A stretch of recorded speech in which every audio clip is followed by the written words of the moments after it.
Pessoal, a nossa aula hoje é a biofísica da contração muscular. Aqui nessa figura, nós podemos ver ramificações do axônio de um neurônio motor, chegando próximo às fibras musculares esqueléticas e formando a sua união, que nós chamamos de placa motora, desses terminais axônicos com a fibra muscular. Os músculos são células excitáveis que são capazes de mover e de converter a energia gerada pelas moléculas de ATP em energia mecânica, gerando movimento, tanto do nosso corpo quanto dos nossos órgãos presentes nesse corpo. Existem 3 tipos de tecido muscular que podem ser identificados e classificados com base na sua estrutura, nas propriedades contráteis e no mecanismo de controle. Então, são eles o músculo estriado esquelético, o músculo liso e o músculo estriado cardíaco. O músculo estriado cardíaco, ele recobre um único órgão, que é o coração, que é um órgão de controle involuntário e controlado pelo sistema motor visceral. O músculo esquelético estriado também, de controle voluntário, que ele se movimenta de acordo com a nossa vontade e controlado pelo sistema motor somático. E os músculos lisos, eles não são estriados, eles são lisos, por isso o nome, músculo liso, de controle involuntário e também controlado pelo sistema motor visceral. Os músculos são formados por fibras que podem ser lisas ou estriadas. As fibras lisas têm uma característica de contração mais lenta e mais duradoura do que as fibras estriadas. Essas fibras lisas, elas compõem as vísceras, do tubo digestivo, bexiga, artérias e etc. As fibras estriadas, que têm contração mais rápida e só que mais curta, elas podem formar o coração ou os músculos esqueléticos. O músculo ele é capaz de transformar energia elétrica em calor e trabalho mecânico, gerando movimento. E essas variáveis, elas podem ser medidas por sua eficiência mecânica e pelo calor produzido.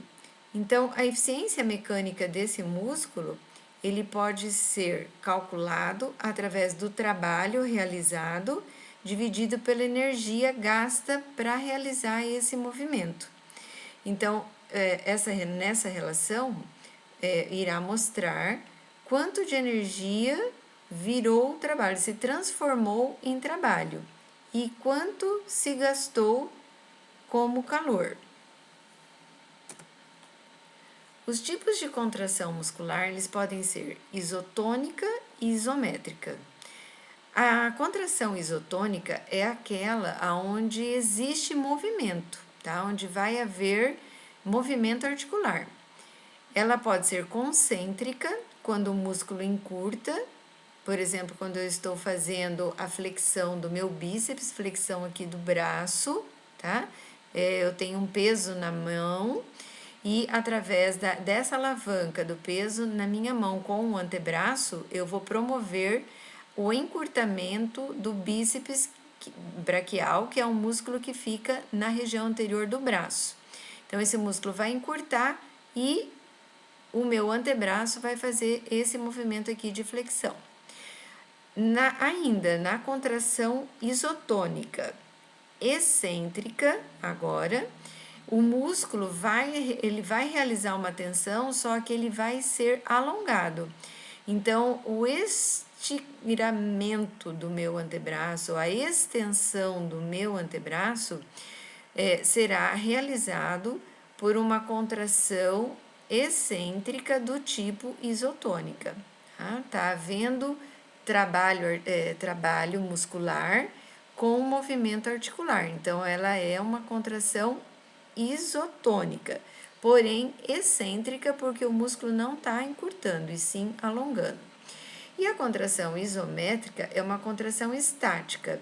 É uma contração que eu vou produzir trabalho muscular, vou produzir tensão aqui nesse músculo, porque ele está mantendo essa força aqui, desse peso segurado pela mão, tá? Então, ele vai suportar uma carga, mas sem haver movimento articular. O braço fica imóvel, porém, o músculo está realizando uma força. As fibras musculares esqueléticas, elas se contraem sobre um comando nervoso, tá? Eu preciso de um comando neural para que essa fibra muscular consiga se contrair. Todos os músculos do nosso corpo são inervados por motoneurônios de origem medular, ou seja, da medula vertebral, ou de uma estrutura mais alta, que eu chamo de tronco encefálico, tá? Então, as fibras neurais vão partir do tronco encefálico, levando informações para músculos da face e da cabeça, ou de origem medular, que é uma origem um pouco mais baixa, levando informações para os membros, tronco e abdômen.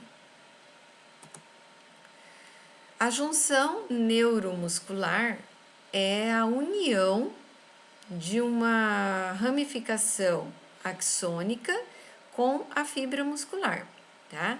Então, essa junção neuromuscular aqui se dá pelo neurônio motor, né, que está chegando aqui na fibra muscular, se juntando com ela para favorecer, para dar condições dessa fibra muscular se contrair e gerar algum tipo de movimento. Essa união, né, neural com a fibra muscular é chamada de unidade motora. Aqui numa foto de microscopia eletrônica de varredura, eu tenho a fibra muscular, o neurônio motor, a ramificação do neurônio motor, né? E a junção dela com a fibra muscular. A junção dessa ramificação com a fibra muscular.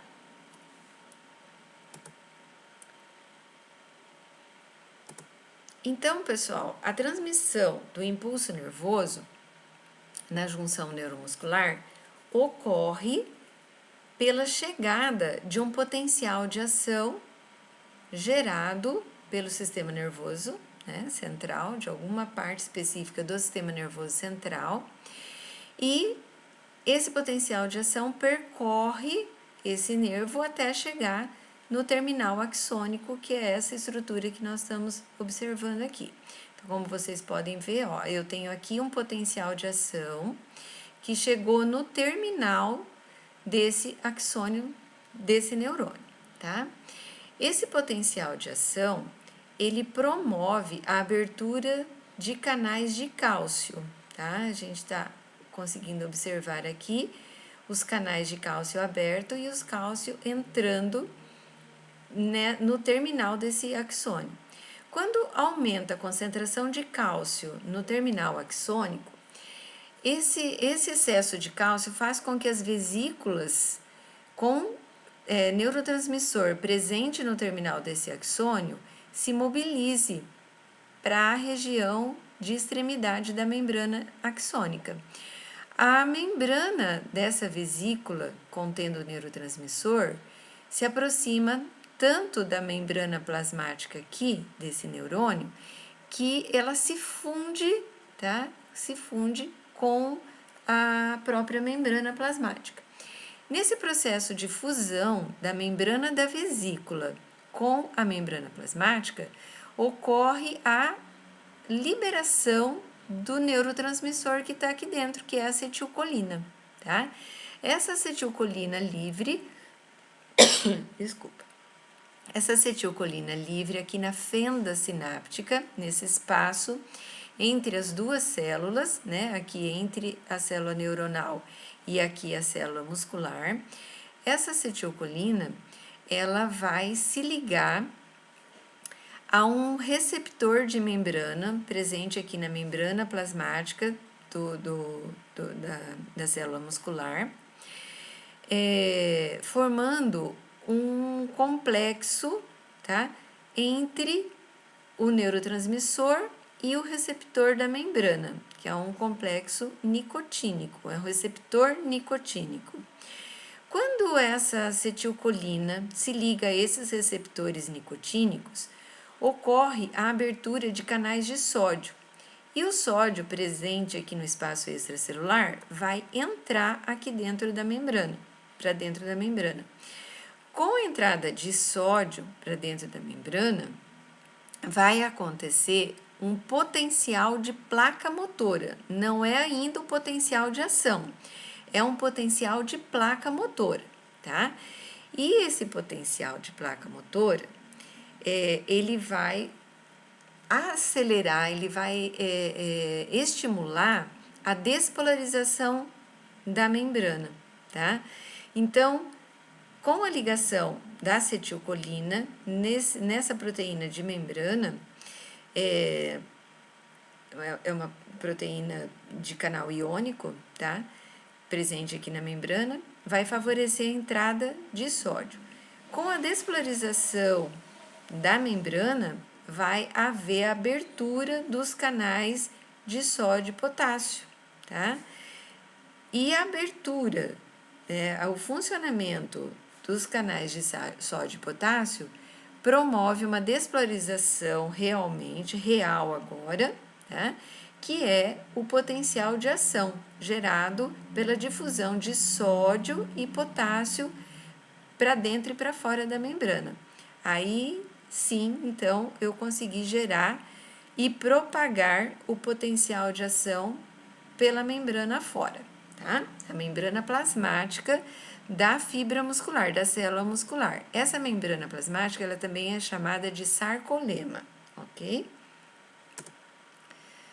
Então, o sistema nervoso sensorial, ele nos proporciona uma representação do mundo externo e do estado interno do nosso corpo. Porém, o processamento motor começa como uma imagem de um movimento desejado e, finalmente, a sua expressão na forma do comportamento.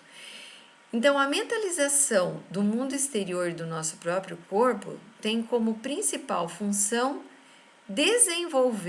desencadear a expressão motora na forma de movimentos, tá? Movimentos que dependem da minha vontade, são movimentos voluntários, e de posturas, né?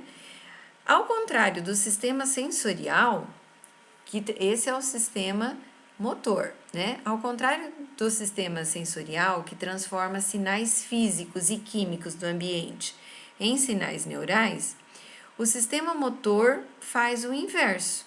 Ele processa os sinais neurais em comandos ordenados que irão determinar o músculo e a força contrátil que deverá ser utilizada para realizar um determinado movimento.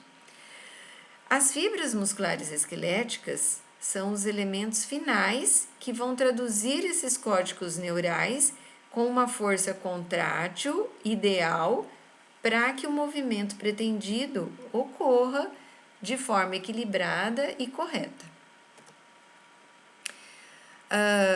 O músculo, ele é organizado morfologicamente da seguinte forma.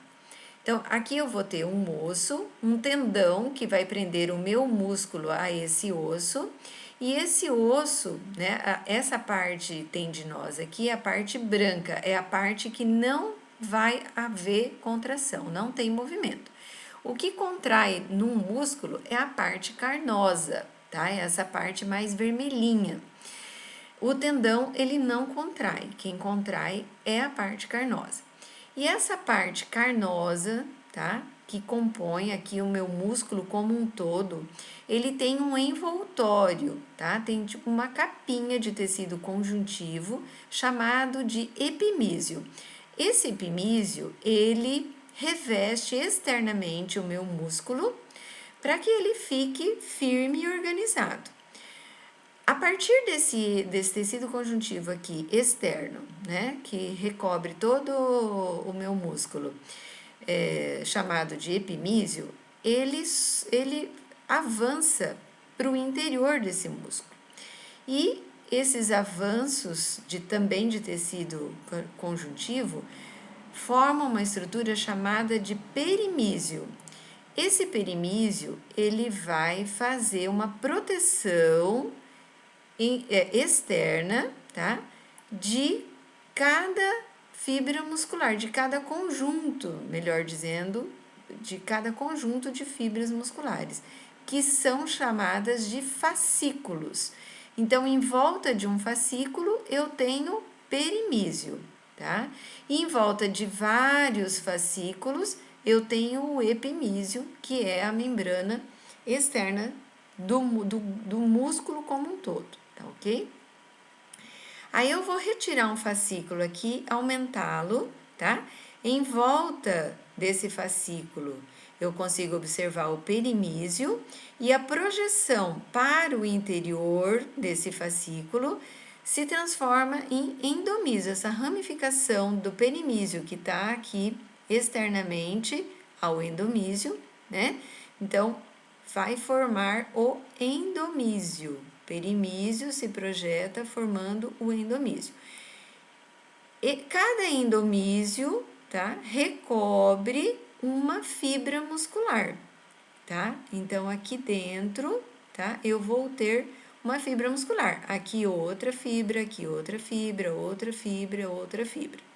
Aí eu vou pegar uma dessas fibras e vou aumentá-la aqui para que a gente consiga visualizar melhor como que é essa fibra muscular, tá? Então, em volta, né, dessa fibra muscular que foi retirada daqui, né, desse endomísio, eu consigo observar vários núcleos. O músculo esquelético ele é multinucleado com núcleos periféricos, tá?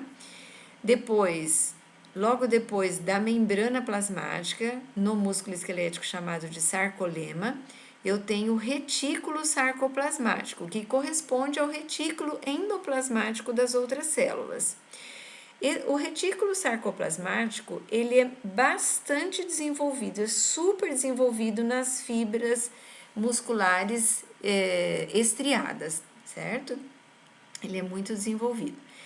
E no interior dessa célula muscular ou dessa fibra muscular, que é a mesma coisa, eu tenho as miofibrilas, que são proteínas contráteis, fazendo quase que 90% do peso molecular dessa célula.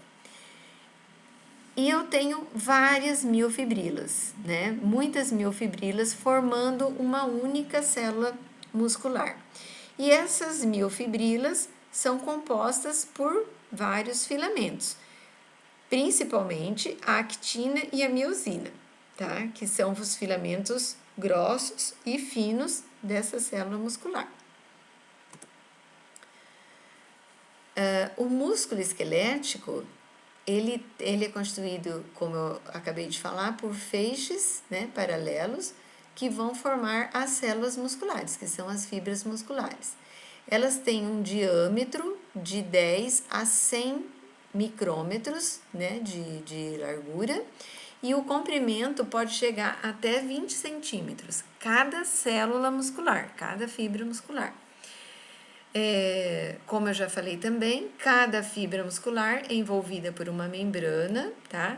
Denominada sarcolema, e cada fibra tem mais ou menos 1 milhão de miofibrilas, que são aquelas estruturas internas da célula muscular, composta por proteínas contráteis e elásticas, que através dessas miofibrilas é que o encurtamento do músculo, ou seja, a contração muscular, vai acontecer, tá?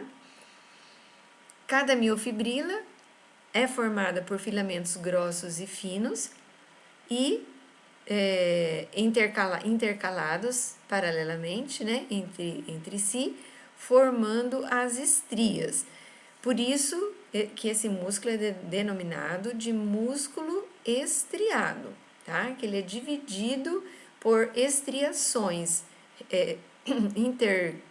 intercaladas por filamentos finos e grossos.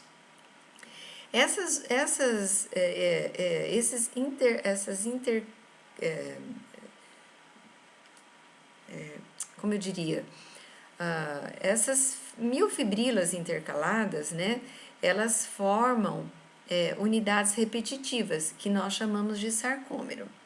Aqui a gente vai conseguir ver melhor. Então, aqui eu tenho uma célula muscular ou fibra muscular formada por miofibrilas. Então, aqui recheada, essa célula muscular é recheada de miofibrila e internamente, né, o interior da miofibrila é formada por filamentos grossos e finos. Tá? O vermelhinho aqui está representando o grosso, que é as camadas de miosina, e o azulzinho, ou acinzentado, não sei, é formado por, representa as camadas de actina. Então, essas diferenças aqui de filamentos grossos, em locais eu tenho mais filamentos grossos, outros mais filamentos finos, dá a estrutura então de estriações, tá? Aqui mais grosso, aqui mais fino, mais grosso e mais fino e assim por diante, tá? Formando as estriações dessa célula muscular, que tem essa característica. E essas estruturas de filamentos grossos e finos, elas vão se repetindo ao longo daqueles 20 centímetros de comprimento que a fibra muscular tem, tá? Aqui eu mostro para vocês, né, que eu tenho aqui uma linha chamada de linha Z, é uma proteína diferenciada que delimita, né, e consegue fixar filamentos finos, filamentos de actina, pertencentes a esse sarcômero e a esse sarcômero de cá, tá? Então, de acordo com como a actina é fixada nessa proteína que delimita, né, essas intercalações de filamentos grossos e finos, que foi, né, classificado como linha Z, então ela fica disposta em zigue-zague, né, por isso o termo linha Z, e ela delimita, né, o sarcômero da frente e o sarcômero de trás, tá? Formado então pela fixação das moléculas de actina, tá? Que são os filamentos finos. Essas estriações, quando vista no microscópio eletrônico, pessoal, tem esse aspecto aqui. Percebam que nessa região aqui, ó, desse ponto até esse ponto, eu tenho uma faixa escura, tá? Por quê? Porque nesse ponto eu tenho uma grande quantidade, uma concentração grande de filamentos grossos, filamentos de miosina. Então, essa região aqui, ó, mostrada nesse esquema, representa essa faixa aqui, chamada de banda A, tá? Então, a banda A aqui nesse desenho vai daqui até aqui, tá? Concentrando-se na região onde eu tenho mais miosina, tá? Aqui é uma linha Z e aqui outra linha Z, que é a delimitação desse sarcômero, tá? Dessa unidade repetitiva aqui da miofibrila. Essa região aqui, ó, vai se unir com outra, formando a banda I, ó, tá vendo aqui? É uma faixa clara, é essa região aqui, ó. A banda I, então, representada pelas moléculas de actina que aparece, né, daqui até a linha Z desse sarcômero e daqui para lá, que é a outro pedaço da faixa clara, outro pedaço da banda I presente no outro sarcômero. Banda I, pessoal, vem de isotrópica e banda A de anisotrópica, que anisotrópica não passa luz, né? E isotrópica passa. Então, por isso o termo faixa clara e faixa escura.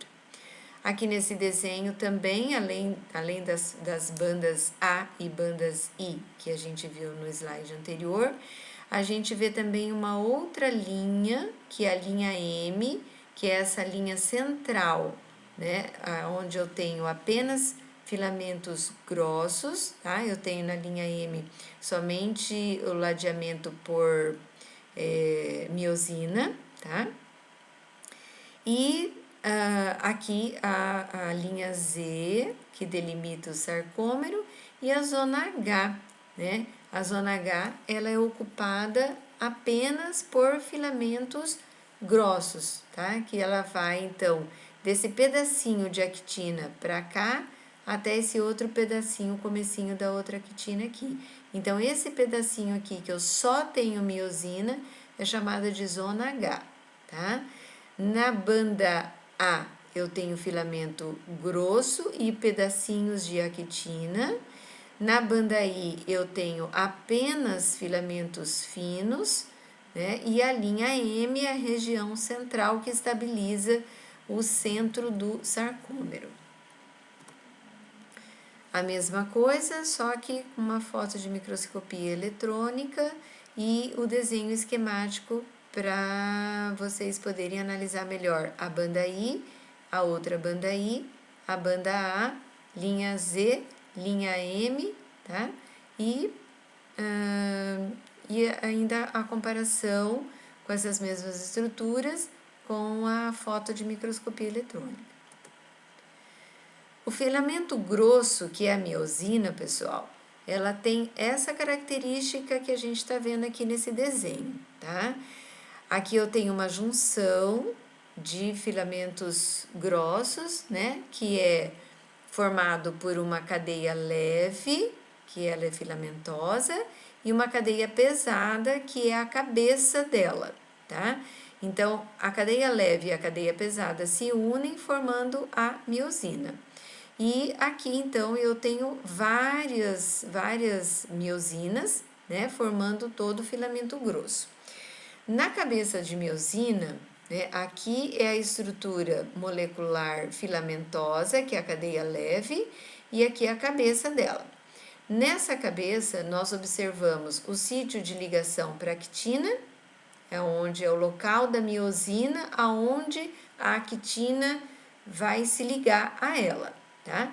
E o sítio de ligação da ATPase, é o local aonde as moléculas de ATP vão se ligar, né? E aonde a ATPase vai conseguir hidrolisar esse ATP, que a gente já vai falar disso daqui a pouquinho, tá? Então, a miosina corresponde a 55% de toda a proteína miofibrilar, né, da quantidade que eu tenho de proteínas compondo as miofibrilas, 55% de cada miofibrila corresponde à miosina, tá, que é o filamento grosso. E eu tenho mais ou menos em cada miofibrila 200 a 400 moléculas de miosina. Tá?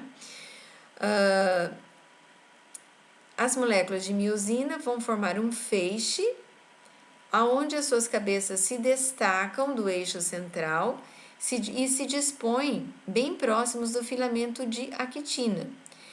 E essas cabeças, né, elas estão colocadas dessa forma, não é por acaso, é porque ela precisa se aproximar da molécula de actina, que é o filamento fino, para que se una a ela e consiga realizar, então, a contração muscular. Então, ela tem uma alta afinidade, né, pela actina, mas e quando o músculo está em repouso, ele está relaxado, a ligação da actina, apesar de ter alta afinidade molecular, química, tá? Ela, quando no estado relaxado, apesar dessa alta afinidade, elas não estão ligadas, tá? Porque eu tenho uma outra proteína chamada de tropomiosina que está impedindo a ligação da cabeça de miosina com a actina, tá? Então, aqui nesse slide, a gente vê novamente a cadeia leve e pesada, né, da molécula de miosina, que vai depois, então, se ligar com, promover uma ponte cruzada, tá? Com a molécula de actina e realizar o movimento. Aqui nesse desenho, a gente observa o filamento fino, né, que é a actina. Nesse filamento fino, nós temos 3 proteínas a actina, né, em maior porcentagem, constitui de 20 a 25% de proteína miofibrilar, tá? Que se dispõe em duas formas. Uma forma de proteína globular, chamada de actina G, e a outra polimerizada em dois filamentos que acabam sendo torcidos, formando uma dupla hélice, tá? Que é o que nós chamamos de actina F. Cada molécula de actina G, que é a globular, ela tem um sítio fixador para a miosina. Da mesma forma que lá na cabeça da miosina eu tenho um sítio para a actina, nessa proteína globular de actina eu tenho um sítio fixador da miosina. Então, quando o músculo está relaxado, ele está em repouso, o sítio fixador de miosina aqui na actina, ele é recoberto pela tropomiosina, que é uma outra proteína, tá? Fazendo com que a actina não consiga se ligar com a miosina e, portanto, não pode ter movimento. Sem a ligação das duas, não há movimento. Essa tropomiosina é uma proteína filamentar, tá? Então, ela fica bloqueando o sítio de ligação da miosina com a actina.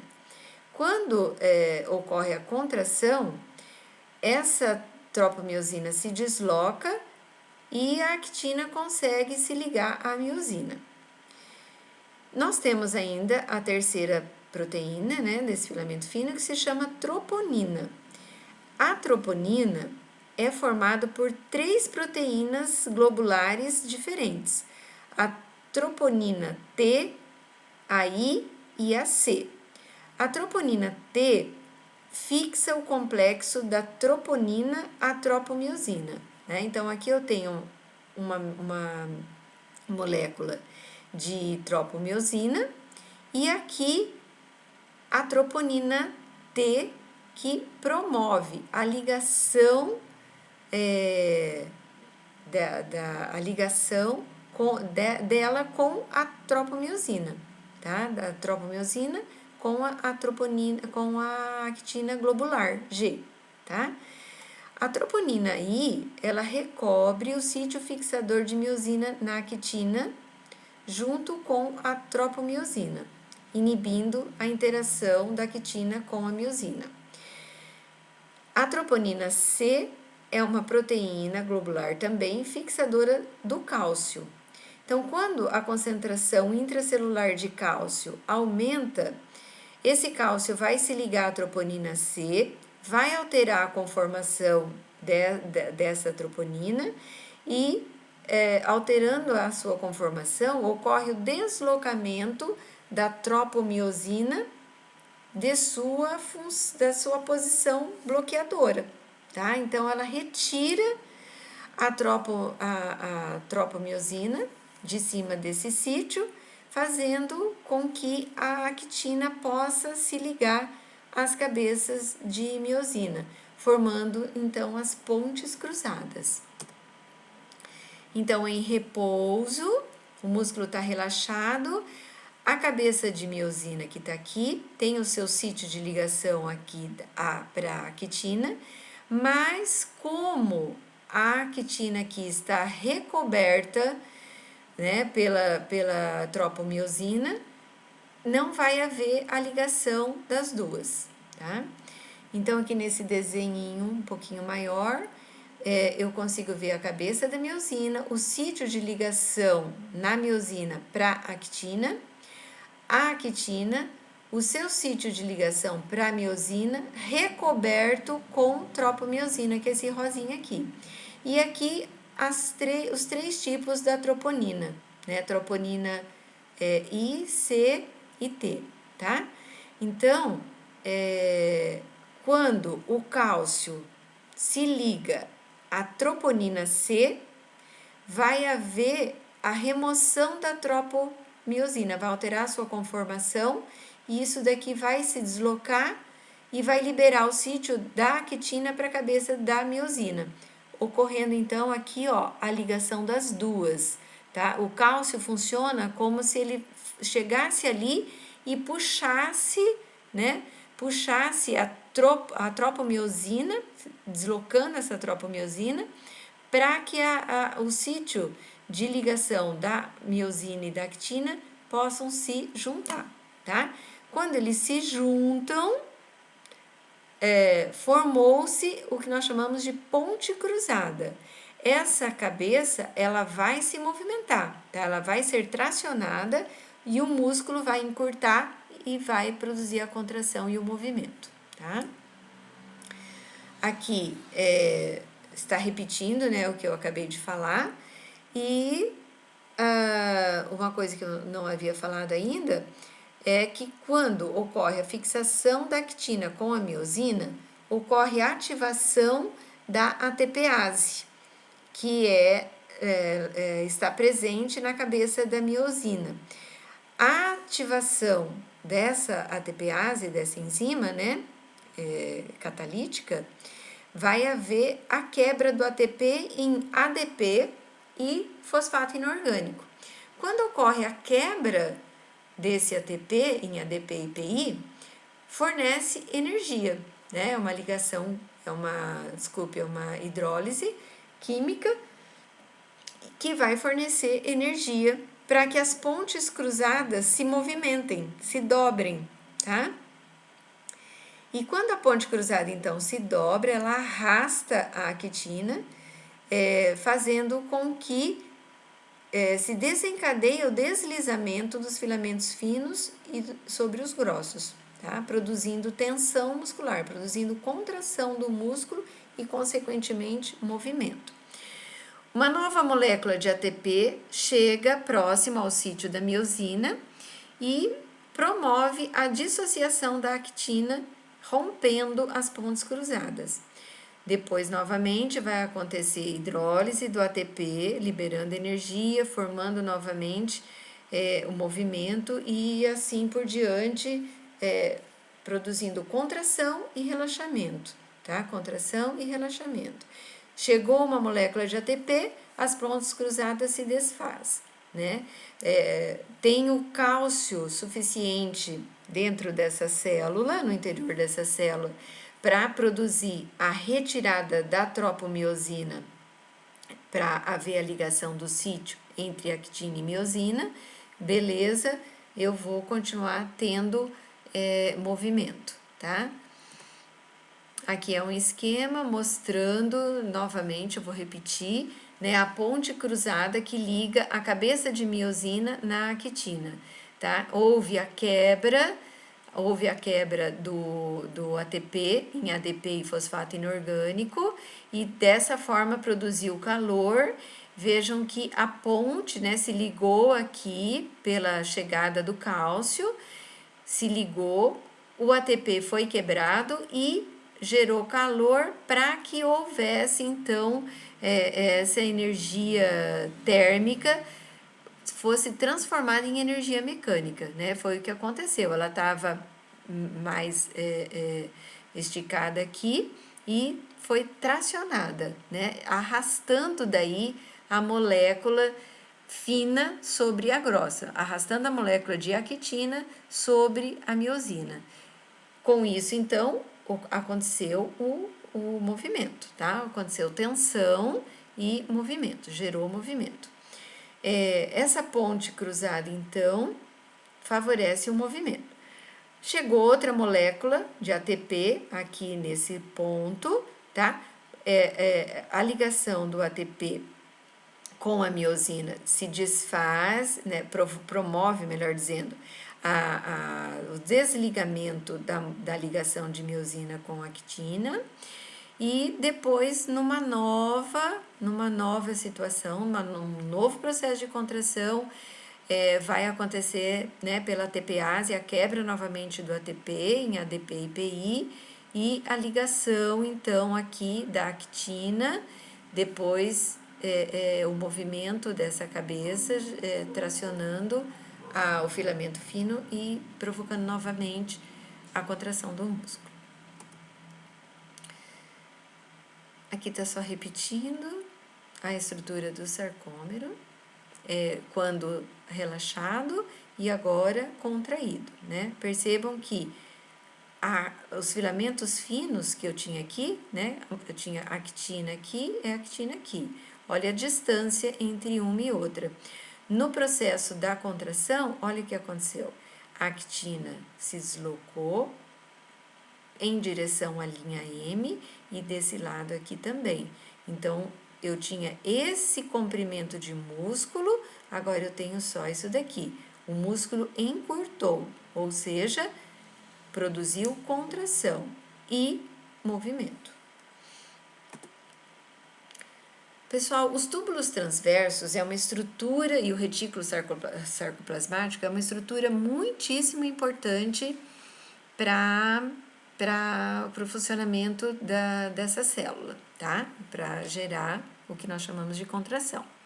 Então, as miofibrilas, todas, elas são circundadas por retículo sarcoplasmático, que é a mesma coisa que o retículo endoplasmático liso das outras células. Esse retículo sarcoplasmático, ele fica totalmente envolvido nas miofibrilas como se fossem luvas, tá? No final de cada segmento desse retículo, eu tenho umas estruturas mais alargadas que se chamam cisternas, tá?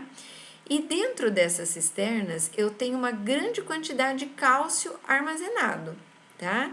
Esse cálcio é que vai ser liberado no processo da contração para que esse cálcio remova aquela troponina, né, troponina C, para tracionar a tropomiosina e liberar os sítios de ligação entre a quitina e a miosina.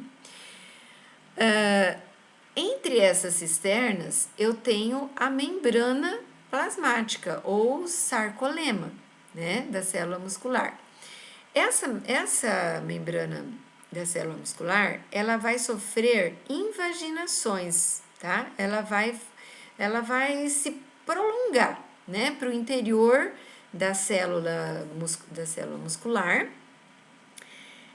se unindo com a outra, o lado oposto da membrana, que está mais ou menos aqui nessa posição, lá para baixo. Essa invaginação da membrana plasmática aqui do músculo forma uma estrutura chamada de túbulo transverso, ou túbulo T, tá? Esse túbulo T tem um líquido, tá?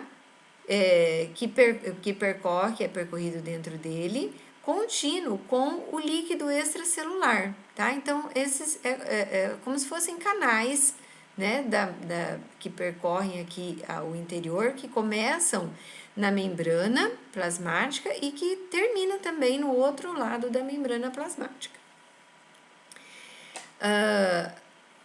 O potencial de ação iniciado, que a gente falou agora há pouco, né, que aconteceu a partir do potencial de ação, chegou pelo axônio, né, e através da entrada do cálcio, que estava o cálcio ali da fenda sináptica, que entrou, fez e promoveu a fusão das vesículas contendo neurotransmissor, e esse neurotransmissor vai ser ligado no seu receptor nicotínico da membrana e tal, despolarizando essa membrana, tal.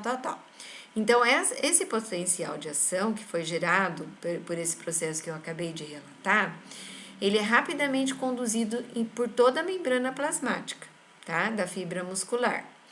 E também sobre os túbulos T, tá? E essa transferência do potencial de ação da membrana plasmática para o interior do túbulo T ativa uma proteína sensível à voltagem na membrana do túbulo T, que está ligada a um canal de cálcio, tá? Então, a despolarização desses túbulos T, que se despolarizam junto com a membrana plasmática, promove a liberação de cálcio que está armazenado aqui na cisterna do retículo sarcoplasmático, tá? A despolarização do túbulo T por um potencial de ação leva à abertura, né, desses canais e faz com que o cálcio se difunda rapidamente para o interior da célula muscular. Para quê? Por que eu preciso aumentar minha quantidade de cálcio lá no interior da minha célula? Justamente para que esse cálcio se ligue à troponina C, para que seja tracionada a tropomiosina, liberando o sítio de ligação entre actina e miosina para ver as pontes cruzadas e, consequentemente, contração do músculo. Aqui é o mesmo desenho, só que um pouquinho mais detalhado, né, mostrando as cisternas dos retículos sarcoplasmáticos, né, e que é assim, evidenciando o local, né, aonde que esse cálcio está armazenado, e pelo intermédio da despolarização desse túbulo T, o cálcio vai sair dessas cisternas, desse local de armazenamento, para o interior, né, aumentando aqui dentro da célula muscular a concentração de cálcio, favorecendo então a contração do músculo. Aqui num desenho, numa perspectiva um pouquinho maior, a propagação do potencial de ação aqui na membrana plasmática e aqui no túbulo T, tá? E fazendo então com que altere a conformação do receptor para cálcio, né? Favorecendo então a extração do cálcio, né? Para dentro, saindo daqui da cisterna para o interior da célula. Isso que eu falei está descrito, né, mais bem descrito por esse texto. E aqui mostrando a etapa total, né, da despolarização da membrana, do túbulo T, a abertura dos canais de cálcio da cisterna do retículo sarcoplasmático, tá? E esse cálcio, então, sendo liberado aqui no interior da célula, fazendo, então, com que ele se ligue à troponina C, fazendo a remoção da tropomiosina e liberação do sítio de actina e miosina, da cabeça da miosina com actina, para formar a ponte cruzada, e depois, então, a remoção do cálcio, restaurando o bloqueio de ligação da actina e miosina, promovendo o relaxamento do músculo. A contração do músculo estriado cardíaco é muito similar à contração do músculo esquelético, tá? Mesmo porque esses dois tipos de músculos são estriados.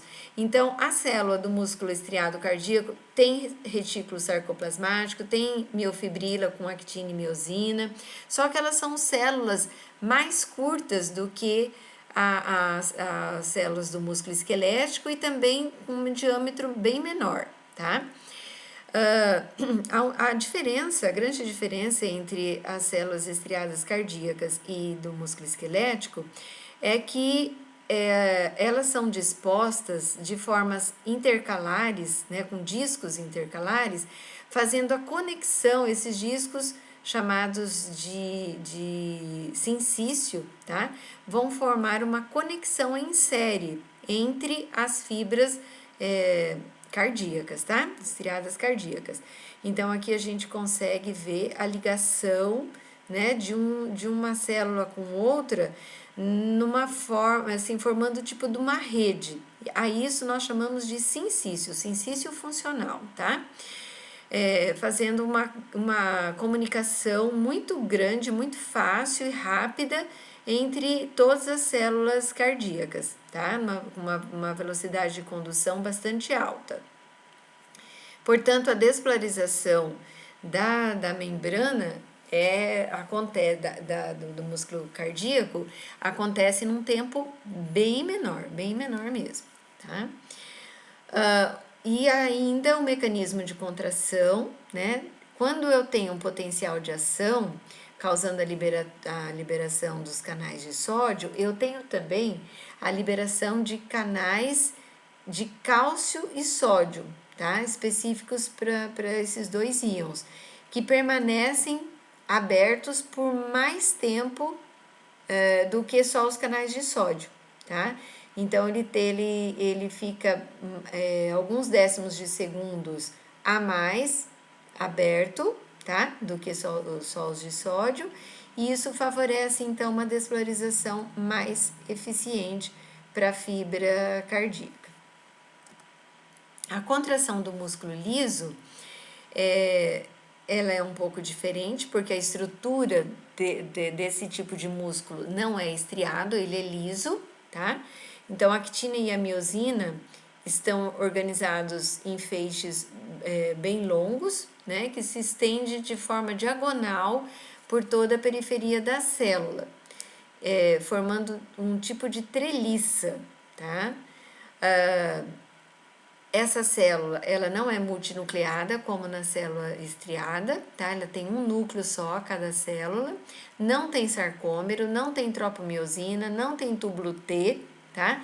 E talvez por isso, né, pela falta dessas estruturas, eu tenho uma concentração menor de cálcio e, portanto, consequentemente, uma contração bem lenta e com uma força de contração também menor, com potencial de ação mais lento, tá? Então, o tipo de contração desse tipo de músculo é bem diferenciado, tá? O controle dele é involuntário, não depende da nossa vontade, apesar que o músculo estriado cardíaco também, o controle é involuntário, tá? E tem dois tipos de músculo, de organização de músculo liso.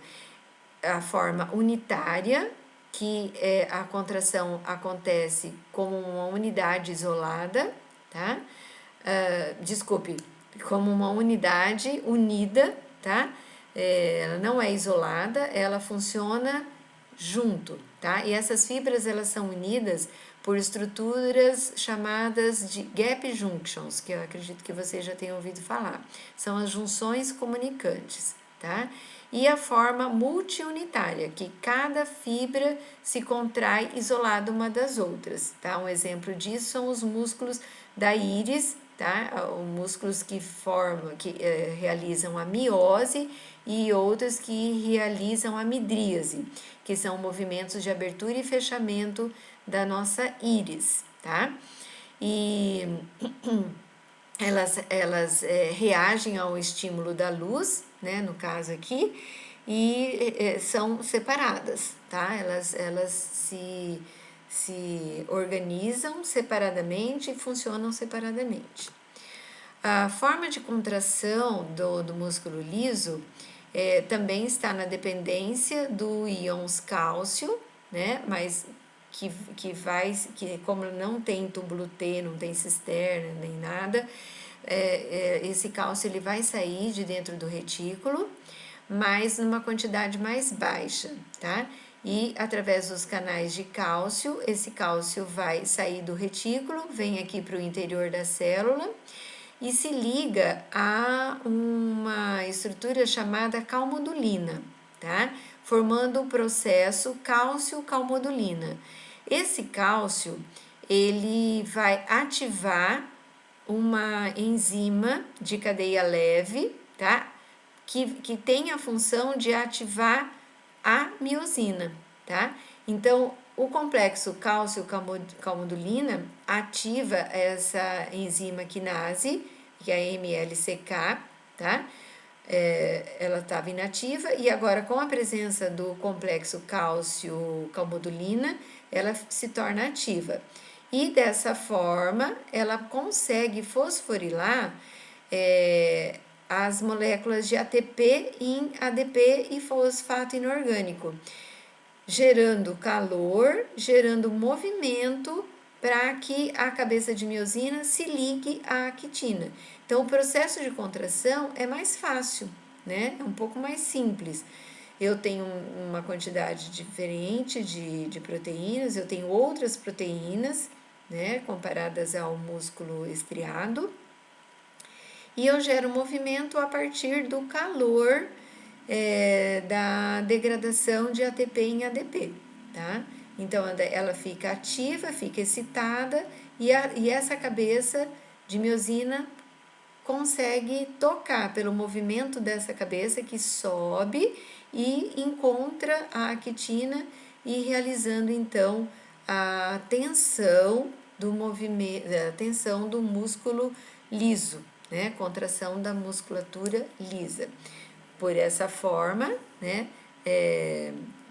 Ser mais lenta, estrutura, né, e mecanismo de ação diferente, provoca então um processo de contração mais lento e mais longo, tá? Do que na musculatura estriada. É isso então, pessoal. Espero que vocês tenham entendido e na próxima oportunidade a gente vai poder discutir novamente esse material, ok? Obrigada, até mais.